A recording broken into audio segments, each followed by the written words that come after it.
Subscribe कीजिए the perfect classes channel को और बेल आइकन को दबाइए लेटेस्ट वीडियो सबसे पहले देखने के लिए। दिल्ली एनसीआर में आया था अर्थक्वेक, ठीक है। दिल्ली में आया था एनसीआर के इलाके में, उसमें गाजियाबाद भी था, नोएडा भी था, तो हमने दिल्ली एनसीआर लिख दिया। अब फ्लड्स की बात करते हैं। फ्लड्स तो हमने दो स्टेट्स बता दिए, एक तो बिहार बता दिया है और दूसरा कौन सा बता दिया बच्चों? दूसरा बता दिया है केरल, ठीक है। KERALA लिख लेना आप लोग, ठीक है। बिहार केरल। लैंडस्लाइड, अब देखिए बिहार में आए थे एक तो फ्लड, एक केरल में आया था। अब केरल में जो फ्लड्स आया था उसकी वजह से वहाँ लैंडस्लाइड भी हुआ था, भूस्खलन, ठीक है। तो यहाँ भी केरल लिख लेंगे आप। साइक्लोन कहाँ आया था बच्चों? वेस्ट बंगाल में, पश्चिम बंगाल में, वो आप लिख लेंगे। अब नेक्स्ट देखते हैं क्या दिया हुआ वर्कशीट में। In this lesson you will read about another natural disaster. इस पाठ में आप दूसरी प्राकृतिक आपदा के बारे में पढ़ेंगे, सुनामी। ऑन 26 दिसंबर 2004, 26 दिसंबर 2004 को a tsunami hit parts of India. Tsunami ने भारत के कई भागों को हिट किया, मतलब वहाँ पर आई tsunami, such as the Andaman and Nicobar island. Andaman और निकोबार आइलैंड पर आई थी बच्चों, और कहाँ पर आई थी? एंड तमिलनाडु, ठीक है। फ्यू मोर कंट्रीज, और कुछ अधिक देशों में, कुछ और देशों में भी आई थी। A tsunami is a very large and powerful wave caused by earthquake under the sea. समुद्र के नीचे भूकंप के आने से तरंगे उठती हैं शक्तिशाली, उसे हम सुनामी कहते हैं। Can you identify the place marked A and be on the given map. Map में क्या आप पता लगा सकते हैं कि ए और बी का कौन सा स्थान है? तो बच्चों देखिए यहाँ पर ये जो स्थान है ये वाला, ठीक है, ए। तो यहाँ तो बच्चों आप लिख लेना तमिलनाडु, ठीक है।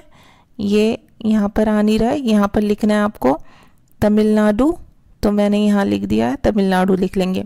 और यहाँ पर बच्चों आप लिख लेंगे अंडमान, अंडमान एंड यहाँ पर लिख लेंगे निकोबार, ठीक है। यहीं आई थी ना, यहाँ प्लेस भी बता रखे हैं ऊपर आपको। यहाँ पर देखिए मैं ऐसा कर देती हूँ निकोबार, ठीक है। आप यहाँ से देखकर भी लिख सकते हैं ये नेम। देखिए ए तो तमिलनाडु है और बी है अंडमान निकोबार, मैंने बता दिया आपको। आप यहाँ से भी देख के लिख सकते हैं ये नेम। देखिए यहाँ पर दिए हुए अंडमान एंड निकोबार आइलैंड और ये दिया हुआ है तमिलनाडु। ये मैप में आप फिल कर लेना। तमिलनाडु तट पर आई थी तो आप तमिलनाडु लिख लेना, बस इतना भी बहुत है। अब नेक्स्ट देखते हैं। Tamil Nadu caused huge destruction and loss of life and property. इस सुनामी के कारण बहुत बड़ा विनाश हुआ था, किस चीज़ का? लाइफ, जीवन का, और प्रॉपर्टी का, संपत्ति का। Here are some stories of courage and survival. साहस की और हिम्मत की, सर्वाइवल, जीवन की कुछ कहानियाँ यहाँ पर दी गई हैं, किस तरह से लोगों ने सर्वाइव किया, जीवित बचे वो लोग। These story are all from the Andaman and Nicobar archipelago. द्वीप समूह है अंडमान एंड निकोबार, वहाँ की ये कहानी है। पहले देखते हैं। Ignatius was the manager of a cooperative society in Katchal. Katchal एक जगह का नाम है, वहाँ पर कोऑपरेटिव सोसाइटी में मैनेजर था इग्नेशियस, एक व्यक्ति का नाम है, ठीक है। His wife walk him up at 6 AM। उसकी पत्नी ने 6 बजे, सुबह 6 बजे उसे उठाया, because she felt at an earthquake, क्योंकि उसे भूकंप महसूस हुआ। Ignatius carefully took his television set of his table. और उसने क्या किया कि अपना टेलीविजन सेट टेबल से उतारकर put it down on the ground, जमीन पर रख दिया, so that it would not fall and break, जिससे कि वो गिरे और टूटे ना। Then the family rushed out of the house. उसके बाद वो पूरी फैमिली घर से बाहर की तरफ दौड़ी। व्हेन द ट्रेमर्स स्टॉप, जैसे ही जो ट्रेमर्स थी वो रुकी, ठीक है। दे सा द सी राइजिंग, दे सा द सी राइजिंग। ट्रेमर्स का क्या मीनिंग होता है बच्चों? ट्रेमर्स का मीनिंग होता है झटके, ठीक है, जो मतलब भूकंप के झटके आ रहे थे। जब वो रुके, दे सा द सी राइजिंग, तो उन्होंने समुद्र की लहरों को ऊपर उठते हुए देखा। In the chaos and confusion. Chaos का मीनिंग क्या होता है? केओस मीन्स अराजकता, जब सब भागने दौड़ने लगते हैं, सब तरफ शोर मच जाता है, ठीक है। जब अराजकता फैली, कंफ्यूजन हुआ, 2 of his children caught hold of the hand of their mother's father and mother brothers। तो उसके जो इग्नेशियस था उसके 2 बच्चे तो किसका हाथ पकड़े हुए, अपनी मम्मी के पापा का मतलब अपने नाना जी का, और अपनी मम्मी के भाई का मतलब अपने मामा जी का हाथ पकड़े हुए अपोजिट डायरेक्शन में दौड़े दूसरी तरफ, जहाँ पर इग्नेशियस अपनी फैमिली के साथ दौड़ रहा था उससे दूसरी तरफ। ही नेवर सा देम अगेन, उसने उन्हें कभी नहीं देखा उसके बाद, मतलब क्या हुआ उनका, कहाँ बह गए उनका कुछ पता नहीं चला। His wife was also swept away, उसकी पत्नी भी बह गई। Only the 3 other children who came with him were saved, बस केवल 3 बच्चे जो उसके साथ थे वो ही जीवित बच पाए। अब नेक्स्ट स्टोरी पढ़ते हैं किसी की। संजीव के बारे में बता हुआ है। संजीव वॉज अ पुलिसमैन, वो पुलिसमैन था। Serving in the कैचल island, कैचल island में वो सेवा कर रहा था मतलब नौकरी कर रहा था। Of the Nicobar group of island, ठीक है, द्वीप समूह के निकोबार समूह में। He somehow manage to save himself, उसने कैसे भी करके खुद को बचा लिया। His wife and his baby daughter from the waves, और अपनी पत्नी को बचा लिया, अपनी बेटी को बचा लिया लहरों से, ठीक है, जो लहरें उठ रही थी, विशाल लहरें। But then he heard cries for help from the wife of John the guest house cook, लेकिन जब उसने देखा कि उसका जो गेस्ट हाउस कुक था, रसोईया था, खाना बनाने वाला, जिसका नाम जॉन था, उसकी पत्नी मदद के लिए चिल्ला रही थी, पानी में डूब रही थी। Sanjeev jumped into the water to rescue her, Sanjeev ने पानी में कूदकर उसको बचाने के लिए क्या कोशिश की, मतलब उसे बचाने के लिए वो पानी में कूद गया। But they were both swept away, लेकिन उसकी पत्नी भी, जॉन की वाइफ और संजीव दोनों क्या हुआ, दोनों पानी में बह गए, ठीक है, बच नहीं पाए वो लोग। अब नेक्स्ट देखते हैं। 13-year-old Megha was swept away along with her parents, 13 साल की मेघना, ठीक है, वो भी अपने माता पिता के साथ पानी में बह गई।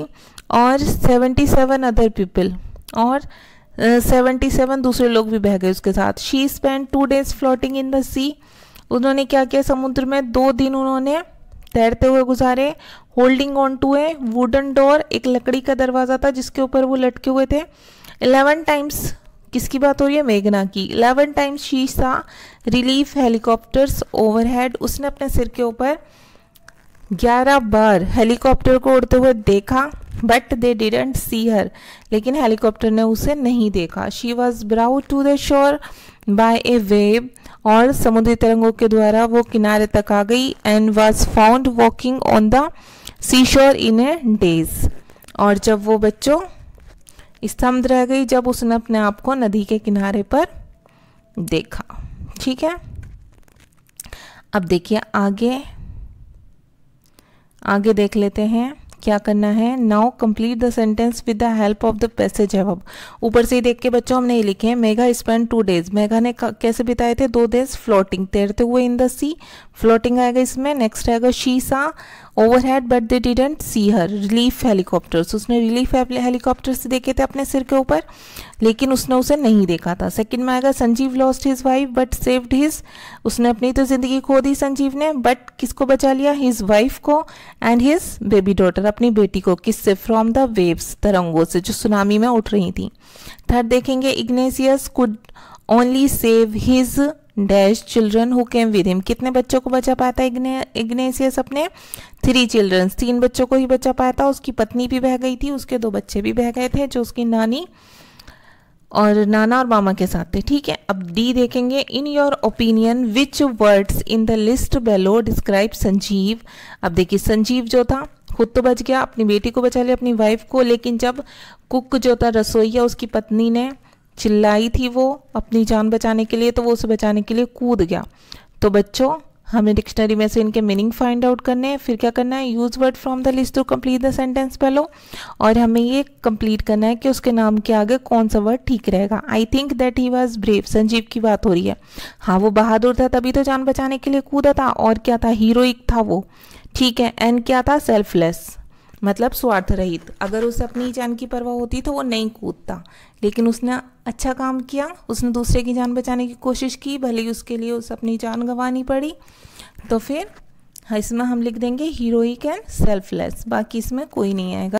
तो बच्चों क्वेश्चन नंबर ई देखते हैं हम, find out the past tense of verbs from the above passage. जो ऊपर पैसेज दिया हुआ है इससे कुछ शब्द लिए हुए हैं, ठीक है, ये कुछ वर्ब्स ली गई जिन्हें हमें पास्ट टेंस लिखना है, जिनकी पास्ट फॉर्म लिखनी है, ठीक है। And rewrite the phrases, और फ्रेजेस को दोबारा से लिखना है।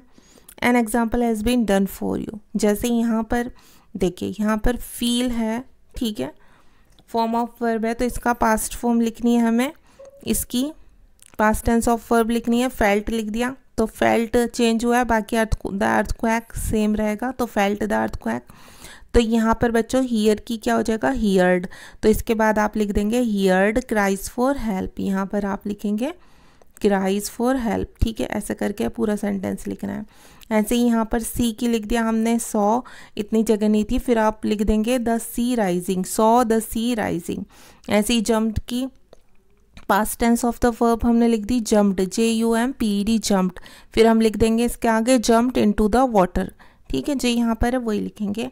फिर कम की लिख दी past form of verb came, फिर हम लिख देंगे कैम के आगे विद हिम, ठीक है। बस यहाँ चेंजेस करना था वो मैंने कर दिया। वैक की हो जाएगी वॉक, फिर आप उसके आगे लिख देंगे him up, walk him up. तो आपकी वर्कशीट सॉल्व हो गई स्टूडेंट्स। अगर आपको मेरी वीडियो पसंद आई है तो प्लीज़ मेरी वीडियो को लाइक करें, शेयर करें, हमारे चैनल को सब्सक्राइब करें। Thanks for watching.